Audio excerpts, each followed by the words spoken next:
Bienvenue à tous et à toutes pour ce dernier webinaire de la série de 5 webinaires que nous co-organisons à 3 structures. La thématique du jour est la gestion de l'enherbement et l'irrigation en verger, avec l'intervention de Fanny Calmels du verger expérimental de Poisy. Ces webinaires ont été co-organisés entre Agribio Rhône-et-Loire que je représente et l'ADABio et la Chambre d'agriculture des Pays de Loire avec Céline Venot et Nadia Tounsi, dans le cadre de l'animation des collectifs en transition vers l'agroécologie que l'on mène. Donc, ce sont des groupes Ecophyto 30 000 et des groupes défis. Donc aujourd'hui, on est ensemble pour 1 heure autour du sujet du jour avec 45 minutes d'intervention et 15 minutes de questions. On vous invitera à prévoir vos questions dans le petit onglet Q&R de Teams ou éventuellement dans la conversation et on prendra le temps d'y répondre au terme du webinaire. Fanny, je te transmets la parole pour démarrer. Merci Pauline. Eh bien, bonjour à tous. Donc, Fanny Calmins, je travaille au verger expérimental de Poisy. Juste avant de passer... hop. Voilà, pardon. Ça passait pas. Donc, juste avant de passer aux experts à proprement dit, pour mettre un petit peu le contexte, donc le verger de Poisy réalise l'expérimentation fruits à pépins pour la région Auvergne-Rhône-Alpes. Dans notre conseil d'administration, on a 3 partenaires, donc l'ISETA, qui est anciennement un lycée agricole, la Chambre d'agriculture Savoie-Mont-Blanc et le syndicat Fruits des Savoies. Donc, on travaille nombreuses thématiques sur la pomme et la poire. On a un gros pôle matériel végétal, donc avec les variétés et les porte-greffes, un pôle ravageurs et maladies, un pôle conduite, l'éclaircissage, le changement climatique et l'irrigation. Et aujourd'hui, donc, je vais vous parler de 2 thématiques, comme a dit Pauline, le désherbage et l'irrigation. Donc, tout d'abord sur le désherbage, je vais vous présenter les résultats du projet PAF-TAGAF qui s'est déroulé de 2022 à 2025. C'était un projet qui était porté par la PUGère et qui était financé par le CASDAR et dans notre cas, les départements de Savoie et Haute-Savoie. L'objectif de ce projet, c'était de trouver des méthodes alternatives au désherbage chimique et notamment au glyphosate. Sur le verger de Poisy, on a travaillé 3 méthodes. Donc, la première que je vais vous présenter, c'est le désherbage électrique. Donc, vous avez une vidéo qui avait été faite sur le verger de Poisy. La machine, c'est le X-Power, qui est construite par Zasso, et donc c'est suisse, et qui est commercialisée en France via le réseau CNH. Donc, en fait, il y a un outil qui est attelé derrière le tracteur et qui produit un courant de 8000 volts qui est délivré via l'applicateur, qui est posé au niveau du sol. Et en fait, l'énergie électrique va traverser la plante totalement et va brûler la plante. Et donc, en fait, il y a vraiment un effet systémique. Et au niveau de la vitesse d'avancement, donc elle peut être variable entre 1,5 et 4 km/h selon la salissure du sol et selon le type de plante qu'on va avoir dans les rangées. On avait fait sur 3 années une comparaison donc, de ce désherbage chimique, le X-Power, comparé à une référence chimique et comparé également à du désherbage mécanique. Dans notre cas, le désherbage mécanique, c'était la Nature Agrif. Je vous la détaillerai un petit peu après. Au niveau du X-Power, on a fait 3 à 4 passages en saison. C'est ce qu'on retrouve dans le tableau, donc entre le mois de mars et le mois de juillet. Le nombre de passages est dépendant notamment des conditions climatiques et notamment si on a des conditions sèches ou pluvieuses, au printemps ou en été. Et on a toujours fait un passage en entrée d'hiver, un petit peu comme le glyphosate, donc en fin novembre ou début décembre. Ici, sur le graphique, vous avez de représenter le recouvrement au sol. Donc, en fait, c'est la place que prennent les plantes au niveau du sol. Vous retrouvez en rouge en pointillé la référence chimique, en vert en pointillé la référence mécanique, et les 2 courbes bleues représentent le désherbage électrique. Donc, on avait fait le choix de tester 2 vitesses, une à 1,5 km/h et l'autre à 2,5. Donc là où on est passé à 1,5 km/h, c'était là où on avait une ligne qui était plus sale et avec plus de plantes qui sont en hauteur, type des bromes ou des houlques. Les flèches bleues, ça représente les passages du désherbage électrique. Ce qu'on a constaté sur les 3 années, là je vous ai mis que 2023, c'est qu'on a une très bonne réduction du recouvrement, donc de l'emprise des plantes au sol, puisqu'elles sont bien brûlées, entre 20 et 60% à chaque passage. Et on a une bonne rémanence qui est entre 3 semaines à plus d'1 mois. Donc la rémanence va surtout dépendre aussi des conditions climatiques. Donc, je vous ai mis quelques photos pour que ce soit plus parlant pour vous sur l'effet. Donc, là, c'était en 2023 au 27 mars. Donc, à gauche, vous avez le X-Power à J+6 et à droite, le désherbage chimique à J+13. Donc, on voit bien qu'avec le X-Power, on a quand même un sol qui est bien nu après les passages. Et voilà, qui est un petit peu moins nu que le chimique, mais quand même une très bonne efficacité. Et ici, c'est représenté un petit peu tout le long de la saison. Donc le X-Power encadré en bleu, le désherbage mécanique en blanc et le désherbage chimique en rouge. Donc ce qu'on constate, c'est que au printemps, on a une bonne efficacité des trois méthodes, avec pour le désherbage mécanique un sol qui est nu seulement après le passage. Et après, on a un développement des plantes, quel que soit le désherbage dans la partie estivale. Donc, sur ce X-Power désherbage électrique, nous, en point positif, on a retenu que c'était un outil qui était très efficace et sur beaucoup d'adventices. Dans notre cas, on l'a utilisé en prestation de service parce qu'on n'avait pas le choix, il n'y avait pas d'autre méthode.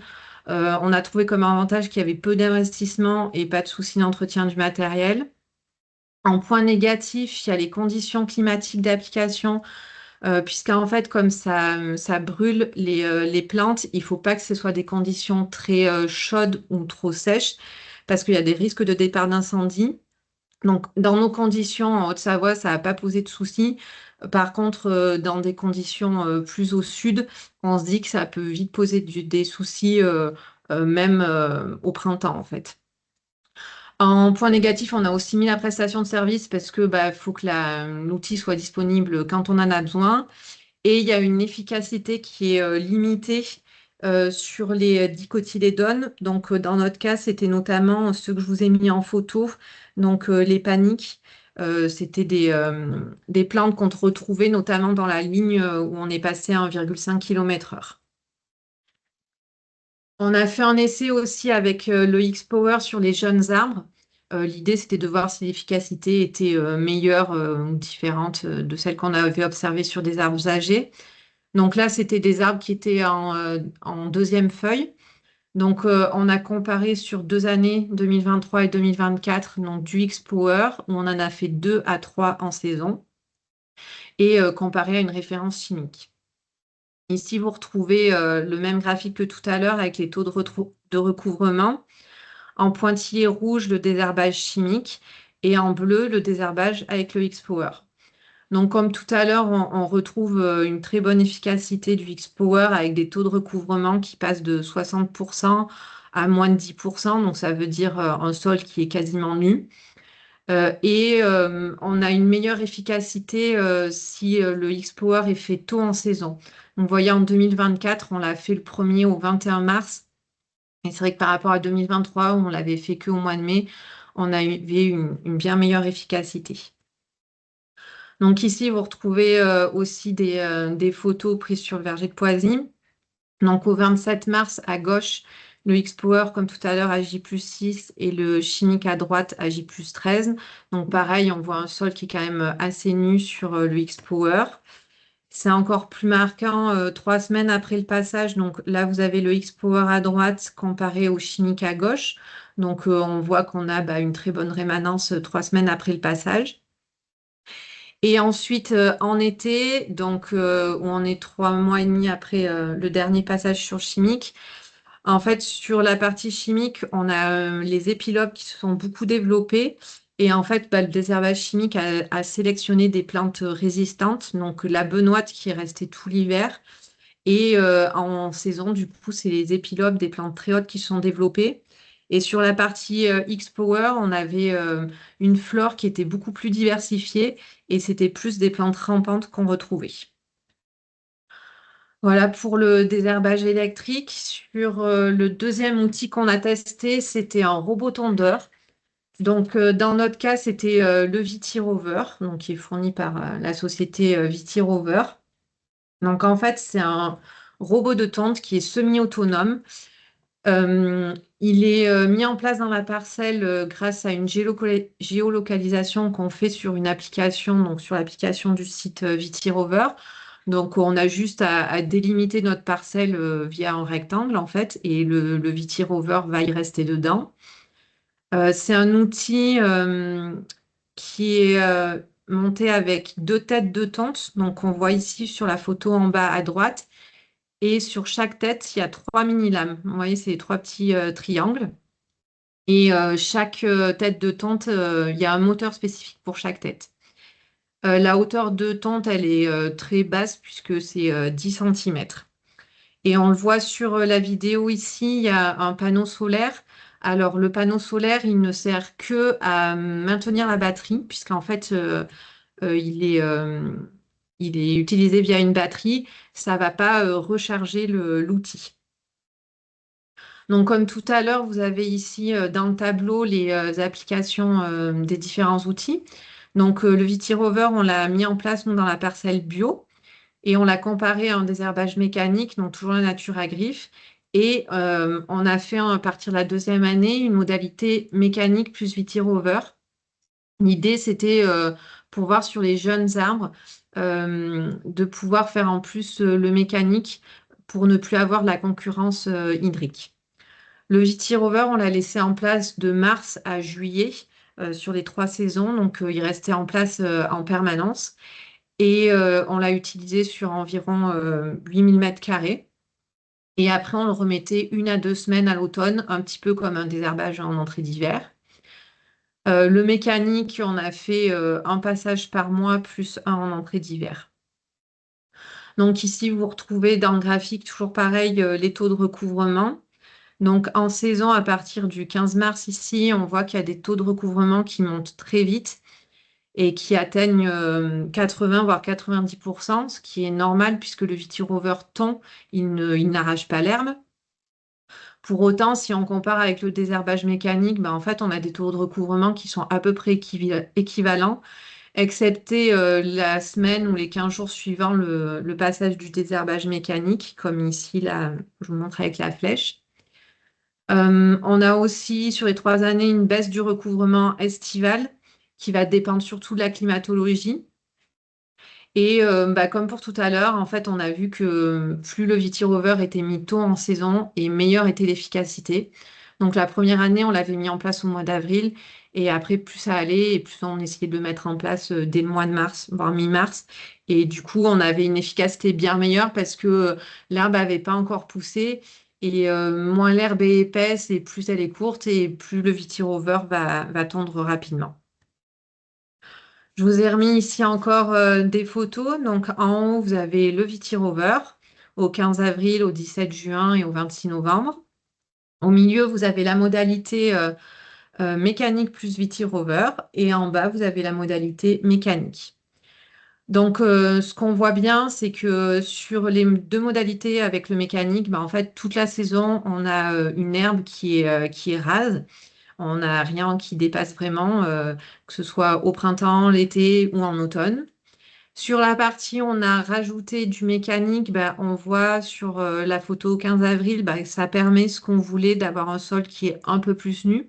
Donc sur des jeunes arbres, ça peut permettre de limiter la concurrence hydrique.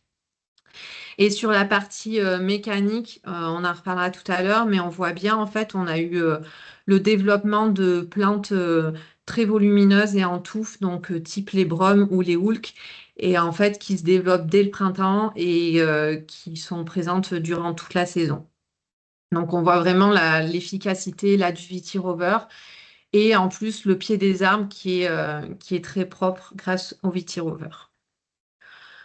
Donc nous, Vitirover, on y a trouvé comme avantage qu'il nettoie le rang et l'interrang.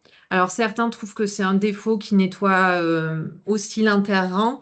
Il y a des travaux qui sont en cours pour le faire travailler que sur le rang. Il nettoie très bien le pied des arbres puisqu'il va vraiment butter contre. Il est efficace quelle que soit l'adventice, là par contre. La présence des campagnols est toujours détectable, ce qui dans nos régions est vraiment très important. Et il n'y a absolument aucune contrainte pédoclimatique pour cet outil. Les points négatifs, c'était les batteries à changer matin et soir. Donc nous, dans notre cas, je vous l'ai dit, c'était sous forme de batterie. Après, il y a un système de plateforme de recharge qui a été mis en place depuis, puisque nous, quand on a commencé à l'essayer, c'était en 2022 ou 2023. Donc où il n'y a plus besoin d'aller changer la batterie, mais on le verra tout à l'heure, ça a un coût. C'est pas possible de le mettre sur des arbres en première feuille. En fait, comme il va buter contre pour faire le plus propre possible, il penche les arbres et puis il avait tendance à se coincer dans les arbres. Par contre, dès la deuxième feuille, on a essayé, c'est possible. Et puis, j'en ai un petit peu parlé tout à l'heure, c'est pour ça qu'on avait mis en place la modalité VT-Rover plus mécanique. Comme c'est un outil qui fait que tondre, il y a la concurrence hydrique qui reste présente et qui est potentiellement problématique pour les arbres en première feuille, enfin, les deux premières feuilles. Euh, L'avantage du vitirover aussi, c'est que du coup, on a des plantes qui sont plutôt rases, comme on l'a vu. Donc, on retrouve beaucoup de plantes type bouton d'or, brunelle, potentille, trèfle ou encore véronique. Au niveau du désherbage mécanique, même si c'est pas une nouveauté, je vous montre quand même rapidement ce qu'on a utilisé. Donc, dans notre cas, c'était la nature à griffe. Donc, vous avez pareil une vidéo là. C'est un outil qui est monté avec deux brosses, dont une avec palper, comme on voit là, qui permet de se rétracter au passage des arbres. Les deux brosses tournent et arrachent ainsi de nombreux adventices sur une largeur de 50 centimètres. Et dans notre cas, on l'utilise à une vitesse d'avancement de 4,5 km/h. C'est un outil qui présente une efficacité, bien qu'elle soit moyenne par rapport aux deux autres méthodes qu'on vous a présentées, qui est peu dépendant des conditions climatiques, sauf en cas de sol trop mouillé, où ça va perdre de l'efficacité. Ça a l'avantage de ne pas abîmer les racines superficielles si on le compare à un autre désherbage mécanique tel que la Durneur. En point négatif, c'est un outil qui est très chronophage parce que les passages doivent être très réguliers pour avoir une bonne efficacité.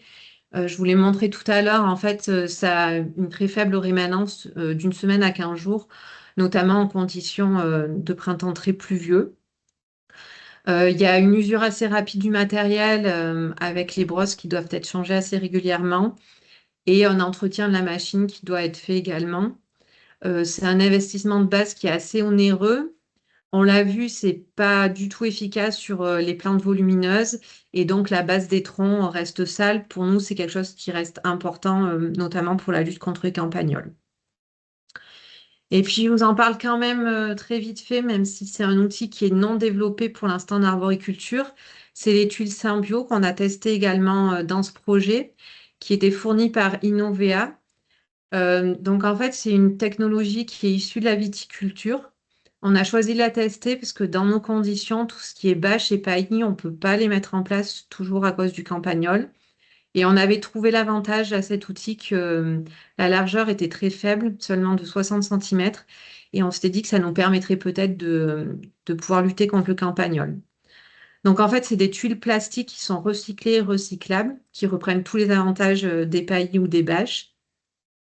Par contre, ça a une longueur fixe de 1 mètre dans notre cas. Voilà. En point positif, on y a trouvé de la résistance et de la durabilité à tous les types de travaux. Ça nous a gêné en rien et ça a très bien résisté. On les a d'ailleurs encore 4 ans après.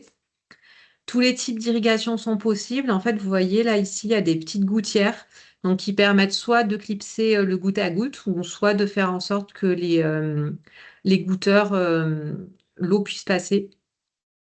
En point négatif, ça reste quand même malgré tout la gestion du campagnol parce que le campagnol est allé se mettre sous ces tuiles.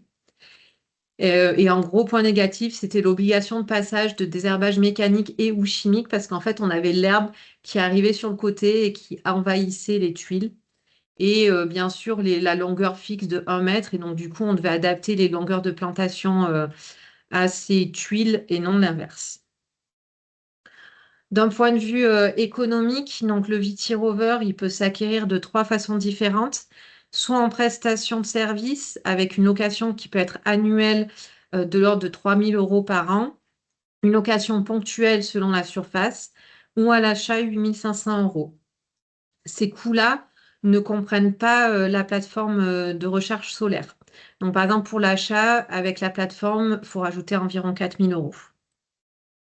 Le X-Power, donc nous, je vous l'ai dit, on l'avait utilisé en prestation de service. Alors, ça nous est revenu très cher parce que c'était une machine qui venait de Valence, mais je vous ai quand même mis le prix. Donc, ça nous revenait à 4 300 € pour 3 hectares pour 3 passages pour 1 hectare, avec le coût du transport, de la machine, du tracteur et du chauffeur.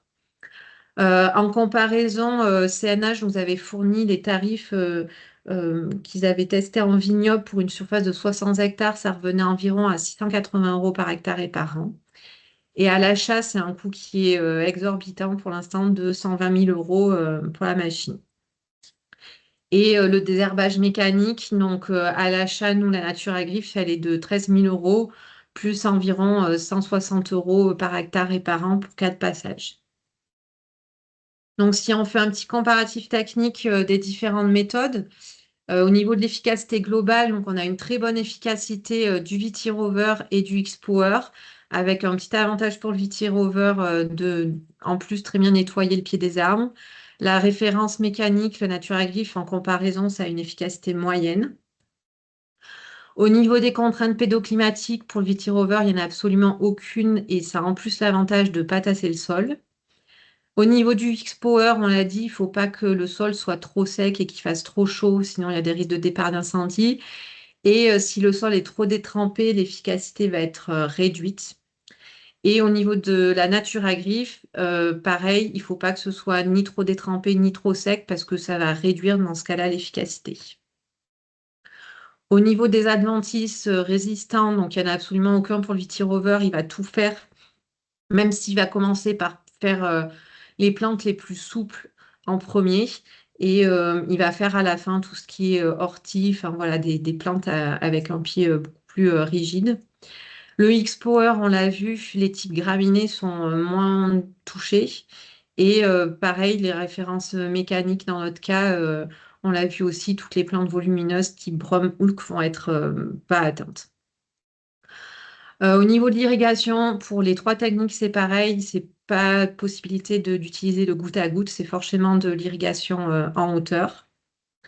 Au niveau du campagnol, le Viti-Rover et le X-Power, ça va permettre la lutte puisqu'on a un sol qui est propre, donc c'est visuel. Par contre, la Nature Agrif, comme il y a ces plantes volumineuses, le campagnol va se mettre dans ce couvert et la lutte va être plus difficile. Au niveau de l'entretien du matériel, nous, le Viti-Rover, c'est de la location, donc c'était inclus dans le prix. Mais c'est un entretien qui doit être quand même régulier avec un changement des lames, parfois des bols, et puis des fois on a eu des problèmes de batterie. Voilà, pour le X-Power, dans notre cas, c'était réalisé par le prestataire, donc on n'a aucune idée de ce que ça peut donner à l'achat. Et pour la référence mécanique, on l'avait déjà dit, il y a une usure qui est assez rapide des brosses et un entretien de la machine qui doit être assez régulier aussi. Et puis au niveau des arbres en première feuille, on l'a vu, c'est pas possible pour le Viti-Rover. Par contre, c'est possible pour le X-Power et la Nature Agrif. On l'a testé sur le verger de Poisy sur des arbres en première feuille. Il n'y a eu aucun souci, ni une brûlure, voilà, ni rien. Donc voilà pour cette partie sur le désherbage. Et puis on va passer sur la partie pilotage d'irrigation. Donc dans cette partie, je vais d'abord vous présenter des outils de pilotage qui sont mis en place sur le verger de Poisy. Et puis après, je vous présenterai des résultats d'essais de restriction d'irrigation qu'on a fait sur le verger de Poisy depuis 2021. Donc l'irrigation, ça va influencer sur l'induction florale de l'année N+1, sur la conservation des fruits, sur le taux de sucre des fruits, bien sûr sur le rendement, sur l'installation des vergers les premières années, évidemment sur l'économie en eau et sur le calibre des fruits. Donc sur le verger de Poisy, on a 4 types d'outils de pilotage d'irrigation qui sont en place. On a les dendromètres avec 2 types, les pépipiaf et les sondes Tomst. On a les sondes capacitives, les tensiomètres, donc c'est les plus connus, et puis Végétal Signal. En fait, il y a deux de ces outils qui vont mesurer le taux d'eau dans le sol. Donc, c'est les sondes tensiométriques, celles qui sont les plus connues, donc qui mesurent la disponibilité de l'eau pour la plante. Donc, ça va mesurer la force que la racine doit exercer pour extraire l'eau du sol et alimenter la plante. Les sondes capacitives, ça permet de connaître le stock d'eau en millimètres sur la profondeur explorée par la sonde, qui est généralement de 60 cm. Et ensuite, il y a 2 autres types d'outils qui sont mis en place et qui, là, vont mesurer directement le stress hydrique au niveau de l'arbre et non plus au niveau du sol. Donc, c'est les dendromètres. En fait, ça fait des mesures automatiques et précises des micro-variations des diamètres de tronc ou de branches selon où on le pose. Et donc, il y a 2 paramètres qui sont représentés via cet outil. Donc, c'est la photosynthèse et la transpiration. Et c'est un outil qui mesure également en même temps la température de l'air. Et puis, Végétal Signal, que je vous présente juste là, que je ne vais pas détailler après, parce qu'en fait, c'est un outil qui est encore à l'état de recherche, qui est mis en place sur le verger de Poisy par la société Oxiane. Et donc, en fait, c'est un outil qui enregistre l'activité électrique des plantes. Et ces signaux électriques représentent les stress abiotiques au niveau de la plante. Donc, les sondes tensiométriques, je pense que vous connaissez tous. On l'a vu, donc ça reflète la force que les racines doivent exercer pour absorber l'eau. Et donc, plus un sol va être sec, plus ça va augmenter en tension. Donc, ici, je vous ai mis une sonde Watermark avec l'outil de mesure. Donc, c'est des sondes qui doivent être toujours installées par paire. Donc, généralement, elles sont installées à 30 cm et 60 cm de profondeur. Elles doivent être positionnées sur le rang entre 2 goutteurs. Il faut bien évidemment choisir un endroit représentatif de la parcelle et prévoir au minimum 6 sondes par parcelle, donc 3 paires de sondes. Ici, je vous ai mis des courbes de résultats de sondes Watermark sur le verger de Poisy. Donc, c'était pour l'année 2023. Donc, il y a 2 paires qui sont représentées. Donc, une paire en rouge, vous avez le rouge foncé à 30 cm et le rouge clair à 60 cm. Et la deuxième paire, donc représentée par les courbes vertes, avec le vert foncé à 30 cm et le vert clair à 60 cm. Les barres bleues, ça représente la pluviométrie. Donc, le capteur, en fait, il est placé dans la cellule qui est située au bout de la sonde que je vous ai montré tout à l'heure. Ça fait des mesures de pression en centibars. Ça varie de 0 à 200 et soit c'est des relevés manuels ou soit on peut avoir des transmissions en temps réel. Donc, on considère que de 0 à 10 centibars, le sol est saturé en eau. De 10 à 20 centibars, le sol est ressuyé. De 20 à 50, on est en phase de confort hydrique. Et de 100 à 150, le réservoir s'est beaucoup vidé. Alors, ces valeurs, elles vont être dépendantes notamment du type de sol et aussi du type d'irrigation. Voilà. Donc, la deuxième, les sondes capacitives, ça va mesurer la quantité d'eau disponible à chaque horizon. Donc, en fait, il y a des mesures qui sont faites tous les 10 cm au niveau de la sonde. Donc, il peut y avoir des sondes qui font 30 cm ou d'autres 60 cm. Pour les systèmes d'irrigation en goutte à goutte, il faut mettre cette sonde en périphérie de la zone d'influence du goutteur. Toujours pareil, ben, prendre un endroit représentatif de la parcelle, que ce soit en termes de sol ou de végétation. Et c'est d'autant plus important dans ce cas-là qu'il n'est préconisé de mettre qu'une seule sonde par parcelle. Comme je l'ai indiqué sur le schéma, il faut mettre la sonde proche du chevelu racinaire, mais à l'aplomb de la frondaison pour pouvoir capter l'eau de pluie. Donc ici, pareil, je vous ai mis un graphique avec des données du verger de Poisy. Donc en fait, on a une courbe par horizon, donc à 5 cm, 15 cm, 25, etc., jusqu'à 55 cm. Donc les mesures se font en pourcentage de teneur en eau. L'autonomie de la batterie est de 2-3 ans et comme tout à l'heure, soit c'est des relevés manuels ou soit on a transmission en temps réel. On considère que de 40 à 50, on a un sol qui est saturé, donc il y a des risques de ruissellement ou de drainage. De 20 à 40, on est en phase de confort hydrique, l'eau est facilement accessible par la plante. De 20 à 7, on est en phase de stress hydrique, l'eau est difficilement accessible par la plante. Et en dessous de 7, on est en phase de stress extrême. Donc, comme tout à l'heure, ça va dépendre du type de sol et du type d'irrigation. Et puis surtout, ce qu'il faut bien voir, c'est que, bah, en fait, on va pas regarder la courbe à 5 cm, puisque là, ça représente pas du tout ce qui est fait au niveau des racines. On va plus regarder les courbes qui sont à 25, entre 25 et 55 cm de profondeur. Ensuite, on a les dendromètres. Donc, nous, sur le verger de Poisy, on a deux types de dendromètres qui sont mis en place. Donc, on a les Pépi-Piaf. C'est un outil qui a été produit par l'INRAE de Clermont, par l'unité Piaf, et par la société Cap Connect. Donc, en fait, c'est la petite aiguille qu'on voit ici, là, au bout de la flèche jaune, qui va mesurer les micro-variations du tronc. Et puis, on la retrouve ici à droite pour la sonde TOMST. Donc, la sonde TOMST, c'est une entreprise tchèque qui l'a produit et qui l'a fourni. La grosse différence entre les deux, c'est que déjà le PPIAP, on peut le mettre horizontal comme on l'a là ou vertical. Les sondes TOMST, on peut les mettre que à la verticale. Et surtout, bah, le PPIAF, on a une télétransmission possible et donc un pilotage qui peut être fait en direct via le boîtier qu'on a là. Alors que pour les sondes TOMST, c'est forcément un téléchargement manuel avec le petit boîtier qu'on voit ici. Et puis, il y a une autre différence qu'on verra après, bien sûr, bah, c'est le prix qui en découle. Au niveau des caractéristiques, donc les PPIAF, c'est des mesures en millimètres, alors que les sondes TOMS, c'est des mesures en micromètres. Donc, du coup, les valeurs forcément extrêmes sont différentes. Le système de charge pour le PPIAF, c'est une pile qui a changé chaque année. Et pour la sonde TOMS, ça fonctionne par une batterie et qui dure plus ou moins 10 ans. Donc pareil, ici, je vous ai remis une courbe obtenue sur le verger de Poisy. Il y a une sonde. Donc en fait, la courbe représentative du dendromètre, c'est la courbe qui est en rouge. Et en fait, on a deux principaux paramètres qui sont intéressants pour le stress hydrique. Donc c'est la croissance.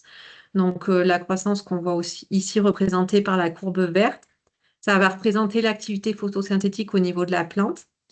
Et l'amplitude journalière, donc c'est la différence entre le minimum et le maximum de la journée. Et ça représente la respiration ou la transpiration. Plus il y a de la chaleur, comme ici dans le carré jaune, plus l'amplitude, on voit par rapport à avant, va augmenter, donc la transpiration augmente. Et on voit également, en cas de forte chaleur, on a une croissance qui s'arrête, le tracé devient plat. Quand on a le retour des précipitations ici dans le carré noir, on a l'amplitude qui va réduire, l'amplitude journalière, et on a une petite reprise de la croissance. L'avantage des dendromètres, c'est qu'ils peuvent être utiles pour regarder le stress hydrique, mais également d'autres valeurs. On voit également l'arrêt de sève à l'automne. On voit également l'impact du gel en hiver, mais aussi au printemps. Et il y a d'autres choses, comme je ne vous ai pas mis, comme le débourrement peut être visible au niveau des dendromètres, la récolte, etc. Donc il y a plein d'autres applications possibles. Pour les tensiomètres, en point positif, c'est un très bon rapport qualité-prix puisqu'on est à un peu plus de 100 € par sonde. Une méthode avec des seuils qui sont référencés et on a des seuils pour tous les types de sols et pour tous les types d'irrigation. C'est des mesures qui se font en continu et on a une télétransmission possible. En point négatif, on a le volume du sol mesuré qui est faible. Il faut mettre plusieurs tensiomètres sur une même parcelle. La plage de mesure est limitée puisqu'on s'arrête à 200 centibars. Et il y a possibilité d'imprécision suite à des mauvaises positions ou une usure prématurée de la sonde. Au niveau des sondes capacitives, donc c'est un outil de bonne qualité avec des mesures précises qui mesure en continu et on a une télétransmission possible. Et ça permet d'apprécier la porosité et les valeurs à différents horizons du sol. Le coût de cette sonde est de 800 à 1000 euros environ. Donc c'est un des points négatifs. Notre point négatif, c'est le volume du sol mesuré qui est également faible, la pose qui doit être très minutieuse et qui est délicate, et l'interprétation qui demande beaucoup plus de technicité qu'un tensiomètre. Et au niveau des dendromètres, donc c'est un outil avec une grande précision et des mesures de qualité.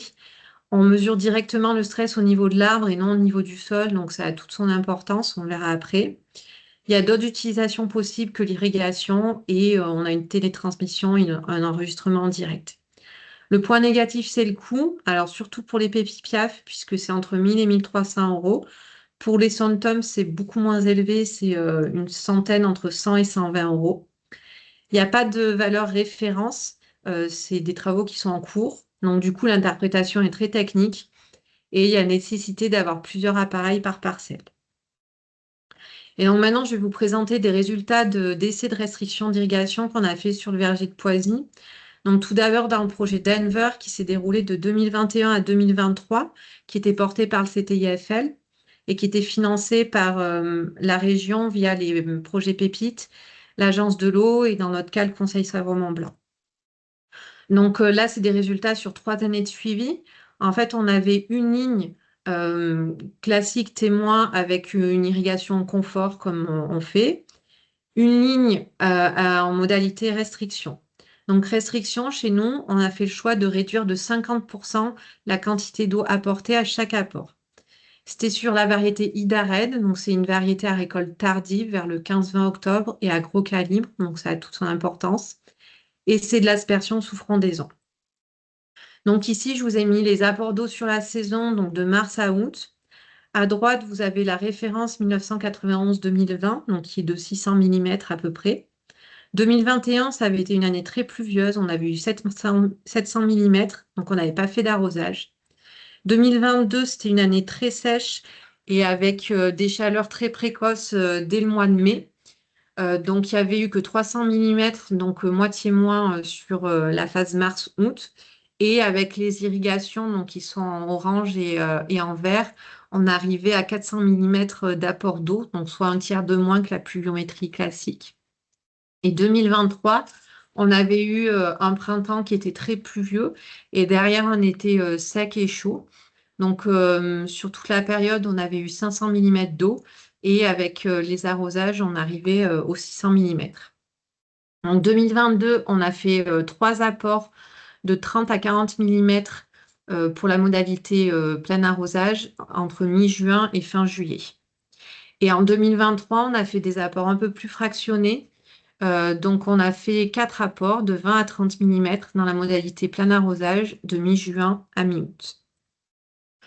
Je vous mets juste les résultats au niveau de la productivité. Donc, en 2022, on avait eu une perte de calibre, mais c'était une perte de calibre uniquement dans les très gros calibres, plus de 90 mm, donc en soi pas très gênant, et une petite perte de rendement de 2 kg par arbre. Et en 2023, on n'a eu aucune perte, ni en rendement, ni en calibre pour la partie restriction. Et c'est un cumul puisque c'était les mêmes lignes qui ont été conservées pour 2022 et 2023. Donc, c'est des résultats qui étaient ou qui sont à confirmer sur des variétés à plus petit calibre et des variétés plus précoces, puisque forcément, les variétés qui se récoltent mi-octobre bénéficient des pluies qu'on finit toujours par retrouver à l'automne. Je vous mets quelques résultats des autres espèces, puisque dans ce projet, il y avait également des travaux sur pêchiers faits par la CEFRA.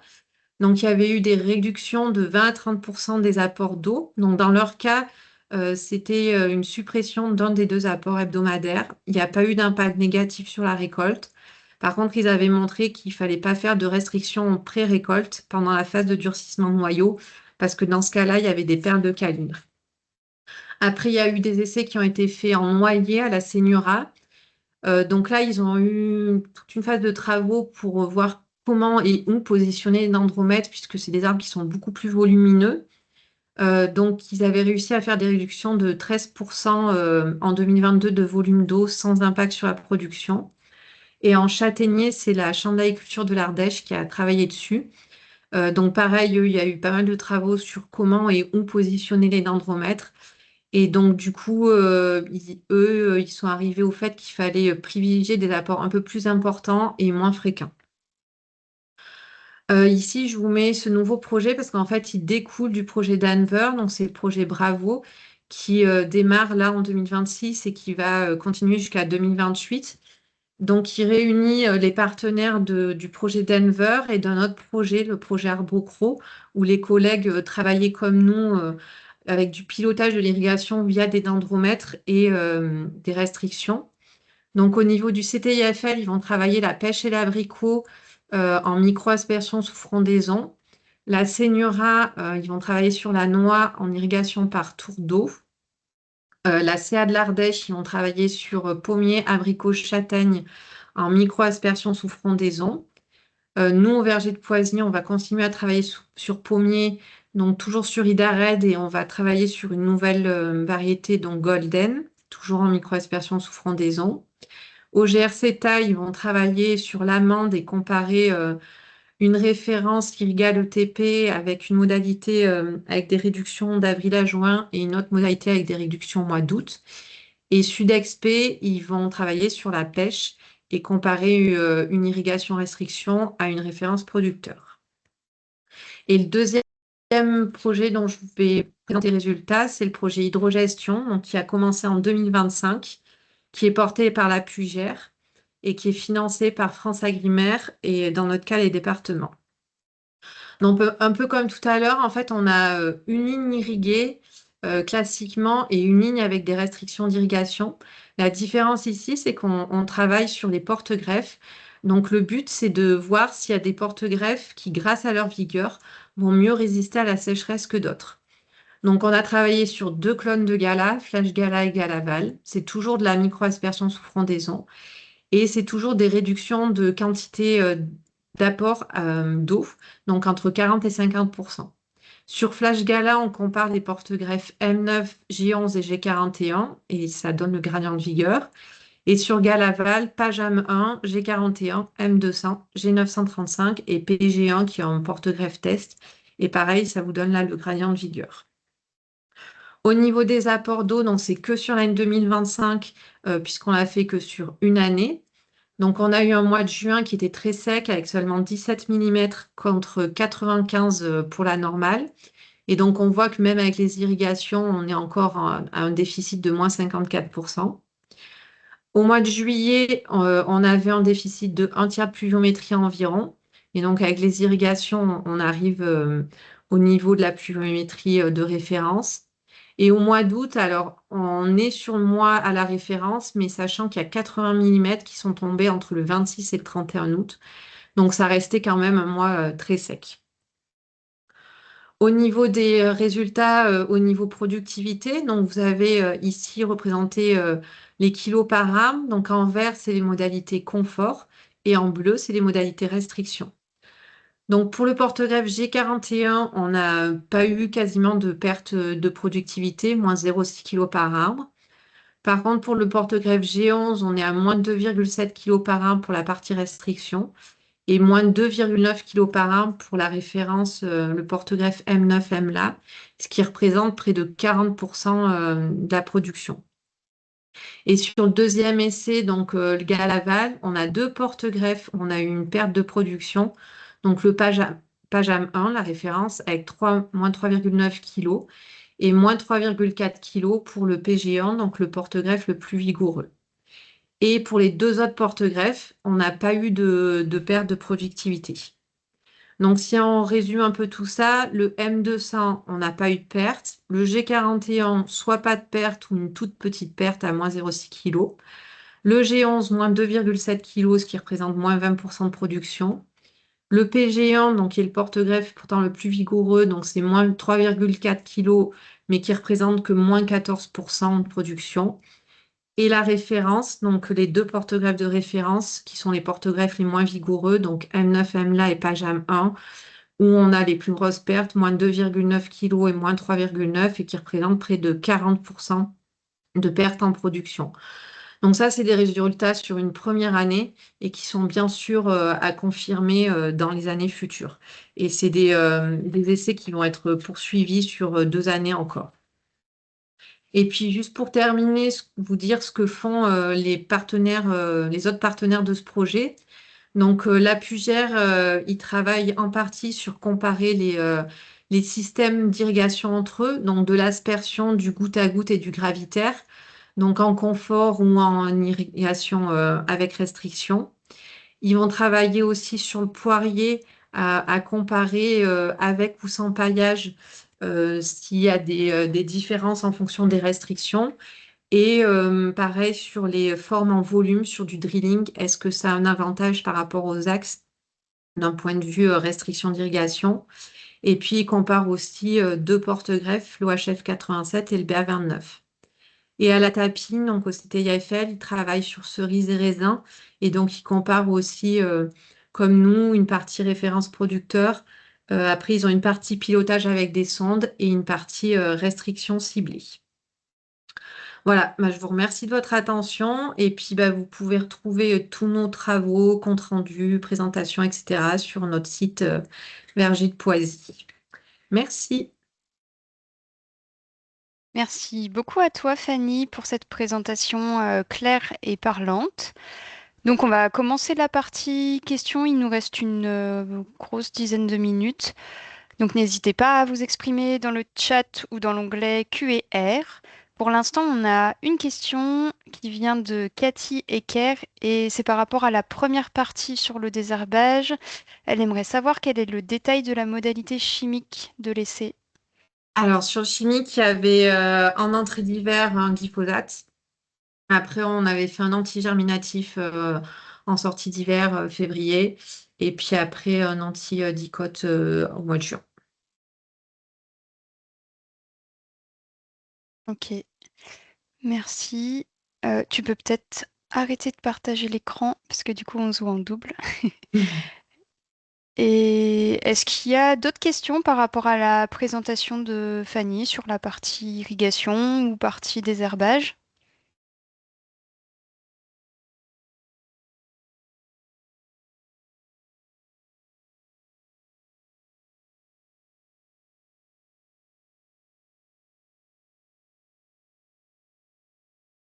Bah, c'est que tout était clair.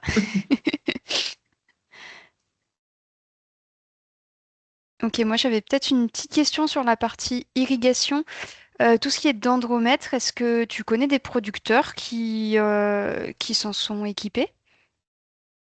Alors, pas directement des producteurs, des techniciens qui vont mettre chez les producteurs, qui commencent à mettre pour faire bah, des essais ou voir un petit peu ce qui en ressort. Après, des producteurs directement, non. Après, je pense que avec les nouvelles, enfin les deuxièmes sondes là, dont je vous ai parlé, les sondes Tomst, enfin, ça va peut-être permettre de multiplier un petit peu les infos et que ce soit un peu plus mis chez les producteurs. Comme ça, un coût qui est quand même beaucoup moins élevé. C'est vrai que enfin, voilà, le coût des pépipiaf, je pense, est assez rédhibitoire pour que ce soit directement mis chez un producteur, quoi. Hmm, ok. Et j'ai pas regardé, mais les sondes tensiomètre, il me semble que c'est éligible à des aides régionales. Dendromètre, je suis pas sûre. Oui, si nous on a fait une demande parce que quand on a commencé le projet, on avait mis l'année d'avant, là, entre les deux projets, entre le projet Denver et le projet d'hydrogestion, on avait mis des dendromètres en place. Et en fait, on avait fait une demande auprès de la région. Donc, c'est 5 000 euros maxi et 50% d'aide. Donc, 2 500 quoi. Ok, Voilà. super, merci pour le complément. Alors, il y a des J'ai- questions qui Ouais. arrivent. Bon, des commentaires pour dire que tout était clair et merci pour la présentation. Ensuite, on a Valentin Ribaud qui demande pour le Vitirover pourquoi comparer les taux de recouvrement si le thon et ne désherbe pas. Bah, du coup, ça permettait quand même de voir forcément quand le Viti Overton, on a toujours une partie de la terre qui est visible. L'herbe va jamais recouvrir à 90% et ça nous permettait de comparer aussi avec le désherbage mécanique. Donc, on avait fait à la fois ces mesures de recouvrement et puis on regardait quand même un petit peu la hauteur et le développement avec des photos qui étaient prises toutes les semaines. Donc, ça nous permettait d'avoir les deux valeurs. Ok, j'espère que ça répond bien à la question. Sinon, Valentin, n'hésitez pas à lever la main si vous voulez réagir.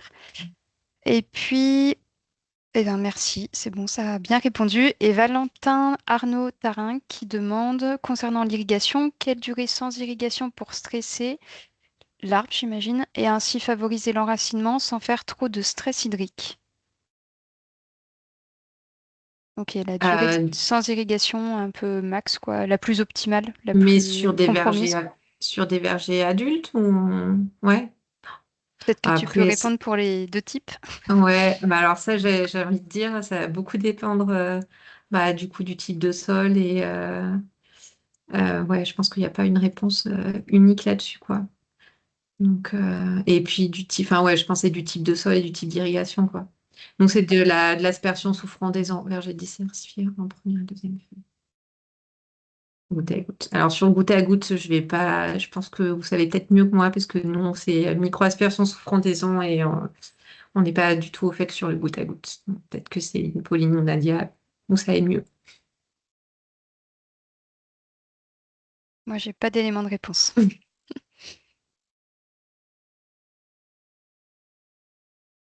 Ok. Et une question complémentaire qui revient sur l'évaluation du recouvrement. Est-ce que tu as une grille de repérage, 10%, 30%?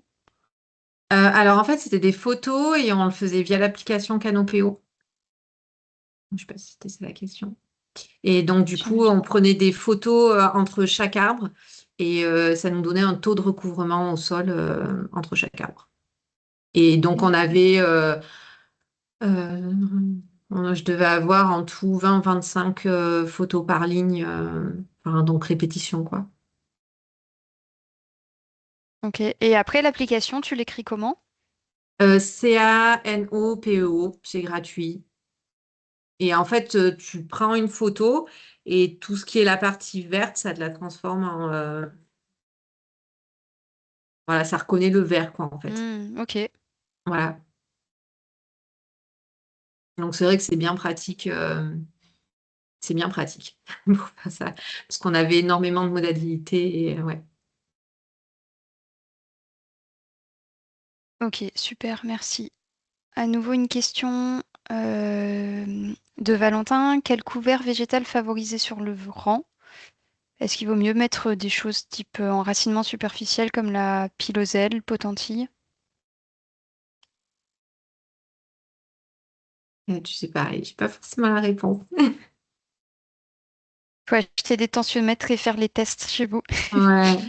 Ouais, puis j'allais dire, ouais, ça dépend tellement de paramètres, enfin, de ce que vous voulez au final, quoi. Si c'est juste par rapport à l'irrigation, si c'est, enfin voilà, les couverts, peuvent jouer sur beaucoup de choses.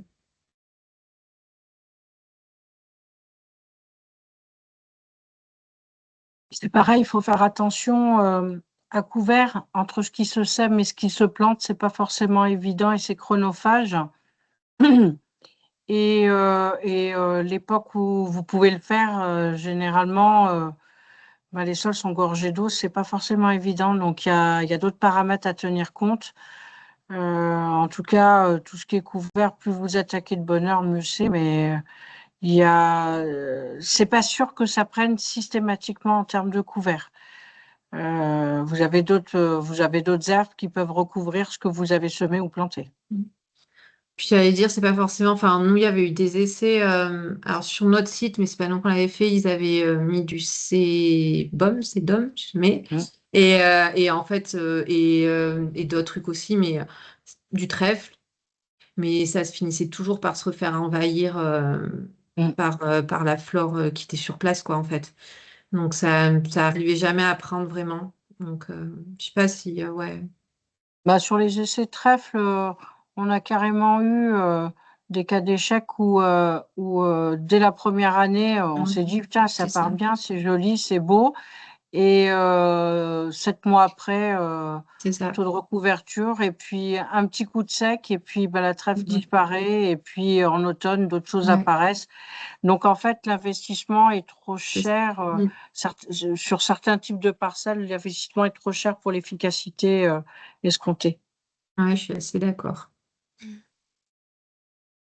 Donc, vaut mieux rester en spontané, quoi. Ouais. Après, le petit robot semble intéressant. Dès qu'on a un Nous, verger de 2 ans, ouais. Nous, si je résume, c'est vrai que sur le désherbage, alors c'était sur la partie bio, mais nous, le robot, on a été très, très contente, quoi. Après, le désherbage électrique aussi, c'est juste son coût Mm. qui est rebutant. Mais niveau très rébutant. efficacité, 4 500 et quelques euros ouais, puis location. même à l'achat, 120 000 euros, nous, on a plusieurs producteurs qui étaient venus voir quand on avait fait les essais, on avait fait des démos. Et c'est vrai que les deux techniques, ils les avaient trouvées très bien, mais c'est vrai qu'ils disaient que des herbages électriques, c'était beaucoup trop cher, quoi. Et le robot, ouais, nous, on était épatés, ouais. On pensait vraiment pas que ça fonctionnerait aussi bien. Et je pense que c'est d'autant plus flagrant dans le bio. Ouais. Et justement, d'un point de vue réglementaire, la présence est toujours humaine est toujours obligatoire. Non, non, non, Non. il tond jour et nuit. On remettait le soir et toute la nuit, ouais. D'accord. Donc, Donc ça a changé. Il n'y a plus besoin d'avoir une personne physique. OK. ouais.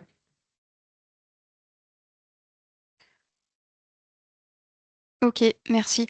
Il y a une autre question de Valentin. Juste avant, je voyais qu'il y avait un autre participant qui s'affiche durant temps sur mon écran qui écrit.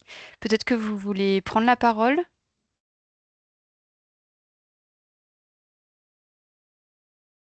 Et sinon, en attendant, la question de Valentin, c'était avez-vous testé le travail du sol en sandwich pour contrôler le couvert et lutter contre les campagnols?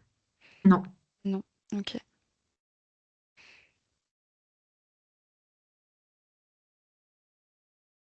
Et Monsieur Duranton continue d'écrire.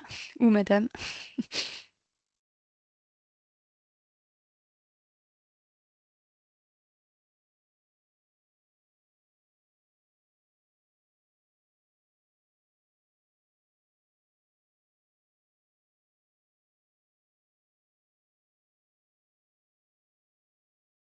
Ok. Et donc la question, c'est quelle est la densité d'égoutteur qu'il faut envisager pour les sols légers?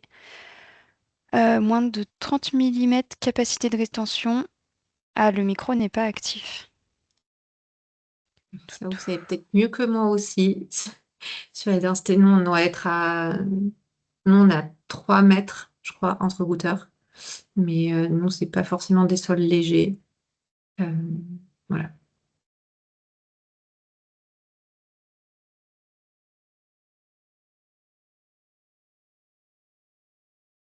Ok.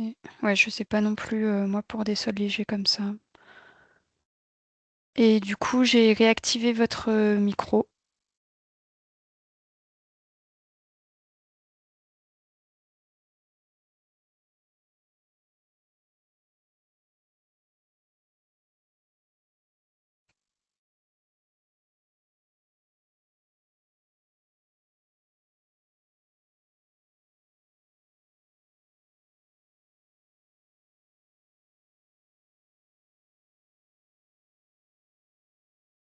Cathy et Monsieur Duranton, vous pouvez prendre la parole, hein. Les micros sont ouverts, si c'est plus facile.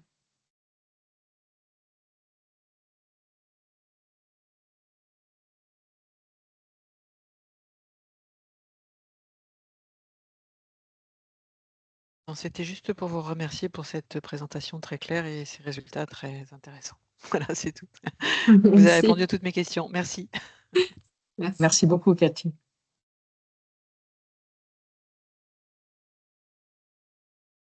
Ok. Des merci. Du coup, on arrive au terme du webinaire. Peut-être Monsieur ou Madame Duranton, si la question, si vous avez une question aussi, vous pouvez réactiver votre micro.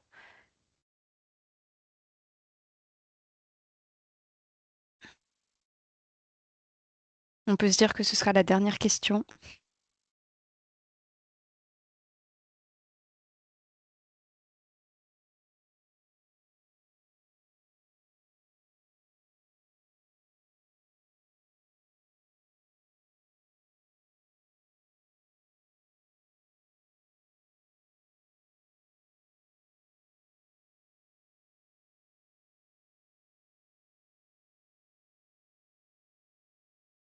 Sur la densité des moteurs? Non, on n'a pas travaillé dessus.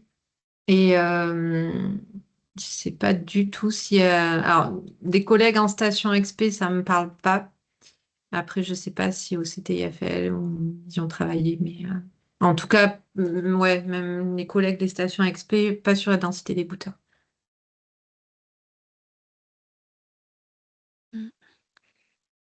Il n'y a rien côté CTIFL, hein. Alors peut-être que Mm. Baptiste a d'autres références, Baptiste Labéry, Ouais. mais il n'y a pas de travaux sur cet aspect-là au CTIFL. Mm.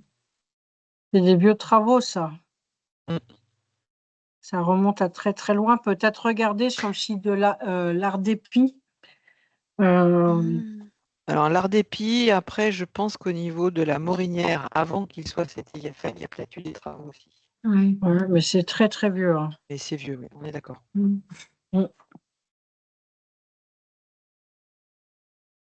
Ok, très bien. Bah, merci pour ces compléments. Merci à toutes et à tous pour votre participation. Donc, on va terminer ici notre saison de webinaire qui a été assez fructueuse. Donc, merci pour ceux qui ont participé aussi aux autres sessions.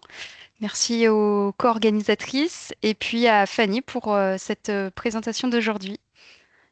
Et Merci. à l'hiver prochain. Mm.